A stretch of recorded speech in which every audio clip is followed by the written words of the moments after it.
الاستقامت فوق الکرامہ، یہ بزرگوں کا قول ہے کہ استقامت کرامت پر بھی فوقیت رکھتی ہے، بڑھ کر ہے، مطلب تو استقامت بڑی چیز ہے، ورنہ واقعی جوش رمضان شریف میں ہر سال دیکھتے ہیں، پہلی رات ہوتی ہے تراویح میں مسجدوں میں بھیڑ ہو جاتی ہے، دوسری رات سے آہستہ آہستہ پیچھے ہٹنا شروع کر دیتے ہیں مسجدوں میں، تو بس وہ جوش ہوتا ہے۔ اس طرح حاجیوں کو دیکھا ہے، حج سے پہلے بہت جوش ہوتا ہے، نمازوں کا بڑا شوق ذوق، اور جیسے حج کے وہ 5 دن جو حج پورا ہوا نا، بس پھر یہ اب شاپنگ کا جذبہ ملتا ہے ان کو، دے شاپنگ، نماز بھی اگر گول ہو جائے تو ہو جائے، یعنی کہ ایسی مطلب عجیب کنڈیشن ہے، جب جاؤ ہوائی جہاز میں آپ کو نمازی زیادہ ملے گا ہوائی جہاز کے اندر، اور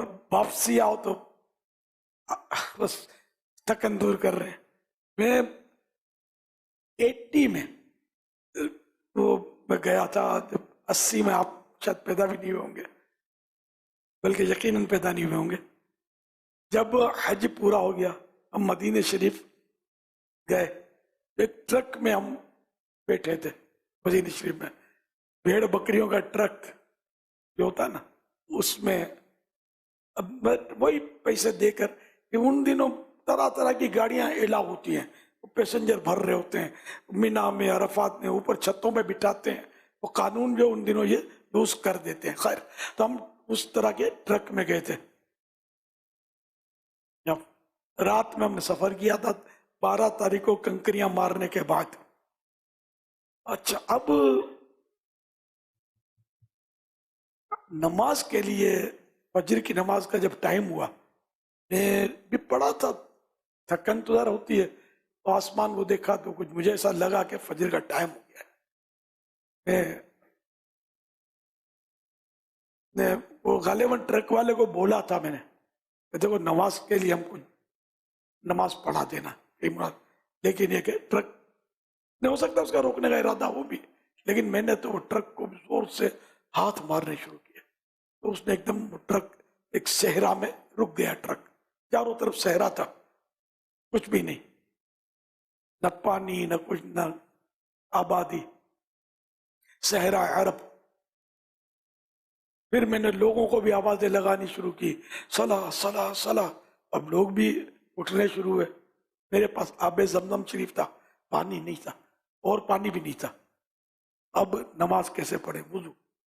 میں نے لوگوں کو بولا کہ دیکھو میرے پاس تو یہ آب زمزم ہے، مجھ پر تو تیمم نہیں ہے، میں وضو مجھے اسی سے کر رہا ہوں گا، اور آپ لوگوں کے پاس چونکہ پانی نہیں ہے، میرے پاس میں نہیں دیتا تیمم، میرا آب زمزم، تو یہ کہ اب کہیں دور دور تک ظاہری طور پانی کا اتا پتہ تھا ہی نہیں، مطلب چاروں طرف صحرا ہی صحرا تھا۔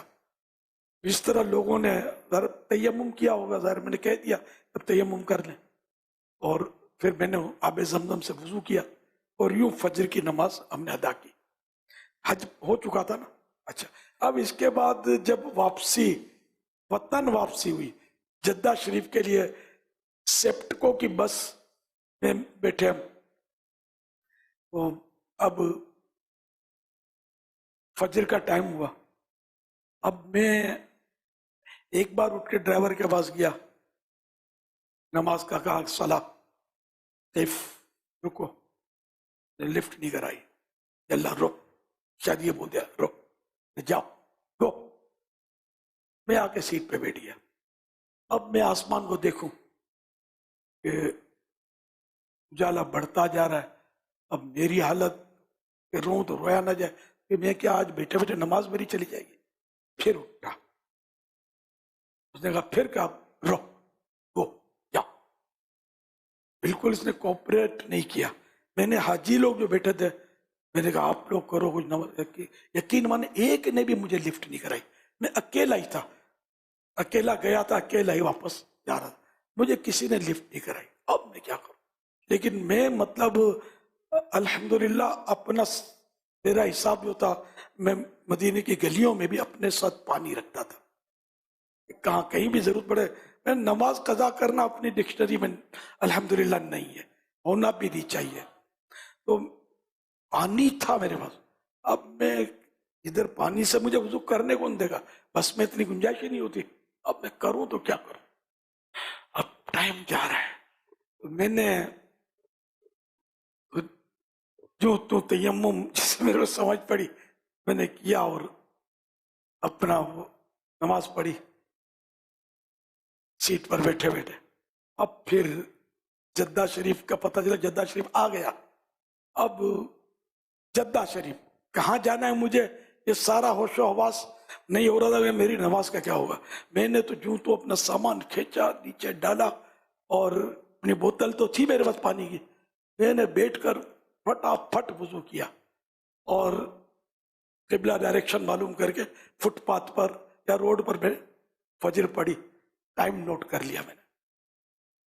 اچھا اب میں دور اتر گیا تھا کہ مجھے تو پتا کہ میری نماز کا کیا ہوگا. تیمم پروپر ہو نہیں سکا تھا بس میں.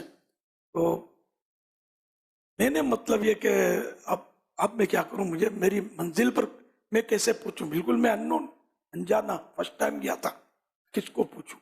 تاہم پوچھ کر کے فلاں علاقہ شاید مجھے معلوم ہوگا یا کوئی نمبر ہوگا، کسی سے فون مانگ کر میں نے نمبر کیا. اس وقت تو موبائل بھی نہیں ہوتے تھے.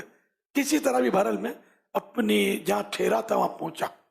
پھر میں نے فجر کا ٹائم ٹیبل دیکھا کہ موبائل اور یہ تو اپنے پاس نہ تھا نا، مطلب یہ اپلیکیشن کچھ بھی نہیں ہوتا تھا سن 80 میں. آج سے 42 سال 42 ایئرس پہلے کی بات ہے یہ. تو میں نے جب ٹائم ملا ہے نا، الحمدللہ جو فٹ پاتھ پر نماز پڑھی تھی فجر کے وقت میں پڑھی تھی الحمدللہ. تو یوں بال نماز قضا ہوتے بچ گئی. تو بہرحال کہ میں اسلم جو بتانا جو چلا تھا وہ یہ تھا کہ لوگوں کو حج کے بعد نماز کا جذبہ جو ہے نا ٹھنڈا ہو جاتا ہے. کہ کوئی مجھے ایک نے بھی ساتھ نہیں دیا کہ جا کے ڈرائیور کو سب بولتے ہیں نا، یا ویسے بات پہ یہ لوگ شور کر رہے ہوتے ہیں. اگر اس کو تھوڑا شور کرتے نا کہ روکو روکو روکو کھڑے ہو جاتے نا، چلا تو گھبرا کے روک ہی دیتا. اس کو روکنا چاہیے. فجر کی نماز اتنے سارے حاجی تھے، بس بھری ہوئی تھی اور بس بھی حاجیوں کی تھی. مکہ مکرمہ سے حاجی چلے تھے سیپٹکو کی بس میں. اور کوئی اس میں کوئی اپنا اور کوئی ہو تو غیر حاجی مجھے پتہ نہیں، بس ظاہر مطلب وہ حج کا ہی سیزن تھا لیکن نماز اب مسئلہ. تو یہی 12 ماہ یا جو بھی ہوتا نا اس میں بدقسمتی سے یا جو بھی ہم لوگ کام کرتے ہیں یہ تقریباً حال یہ ہوتا ہے کہ شروع میں جذبہ